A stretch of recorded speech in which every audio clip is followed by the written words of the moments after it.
Hey guys, welcome back to our YouTube channel WebToTech. And in today's video, I'm going to guide you through how to remove unknown devices from Gmail login. So first of all, launch Gmail on your mobile devices. Once you come here, go ahead and tap on your profile picture icon at the top right.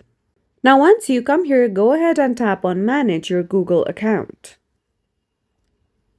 From here, go ahead and tap on Security and Sign In. Now scroll down below and you'll see various devices. Tap on Manage All Devices.